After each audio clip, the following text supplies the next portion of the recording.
अगर आप बार बार फेल होते रहे तो आपका उत्साह खत्म हो जाएगा। ध्यान दीजिए, बहुत सूक्ष्म अंदर की बात है। भगवत प्राप्ति का उत्साह नहीं प्यारे, अनंत जन्मों से इसी काम ने हमारी दुर्गति कर दी है। फिर समझ लीजिए, प्रारंभ से लेकर भगवत प्राप्ति तक आपको जो गिरा सकता है उसका नाम है काम।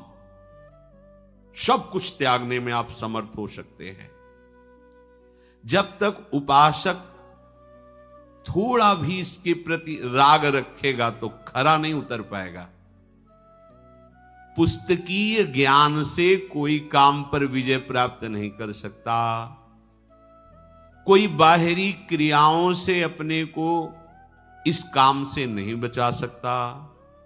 ये महापुरुषों की बातें हैं।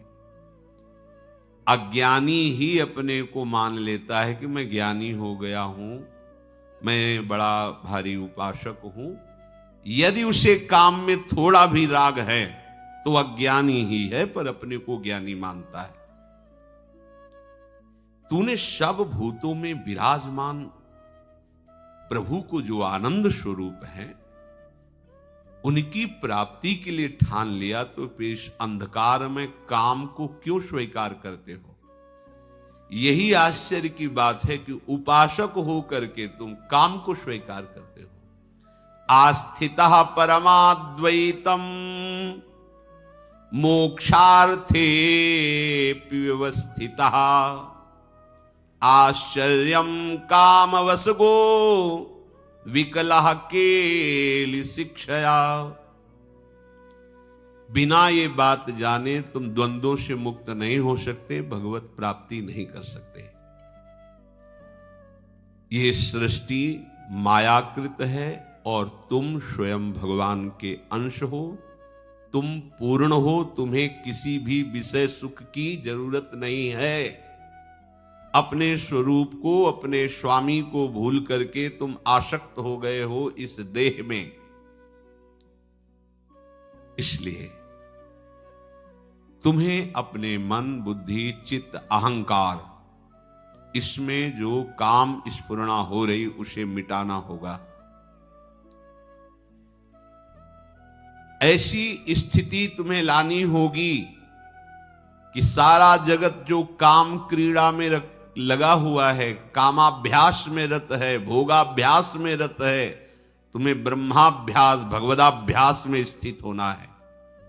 सबको ये काम व्याकुल कर सकता है, लेकिन जिसे तत्व ज्ञान हो गया है या भगवत प्रेम हो गया है, इसकी सामर्थ्य नहीं है। आप खुद अपनी परीक्षा कीजिए कि आपका हृदय काम से कितना आसक्त हो रहा है। यदि काम भोग के लिए तुम्हारी व्याकुलता भी शेष है तो न तुम्हें आत्मज्ञान हुआ है, न भक्ति हुई है, तुम्हें केवल भ्रांति ही भ्रांति है। उद्भूतम ज्ञान दुर्मित्र मवधार्याति दुर्बलः आश्चर्यम काममाकांक्षेत कालमन्तमनुसृतः। है उपासक, एक काम वासना अनेक प्रकार से फंसाती है। उस काम वासना में कभी कोई आज तक तृप्त नहीं हुआ है, और ये सबसे तीव्र आकर्षण करती है। इसका जो आक्रमण होता है वो विचार के लिए अवसर नहीं रखता। ध्यान दीजिए, काम का आकर्षण विचार का अवसर नहीं देता कि आप बैठकर उस पर विचार करें। तरंगवत हुआ, समुद्रवत फैल गया और क्रिया में लगा दिया।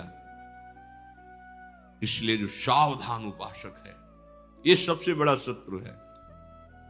अगर ये होता रहा तो ना आप अपने को भक्त, ना आप ज्ञानी, ना योगी।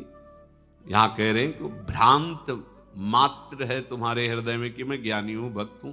यही सबसे बड़ा शत्रु। भगवान ने भी पीछे आदेश किया कि काम बड़ा शत्रु है, ज्ञानियों का शत्रु है। ज्ञानियों की बात नहीं की, आपको इसे मारना होगा। अर्जुन,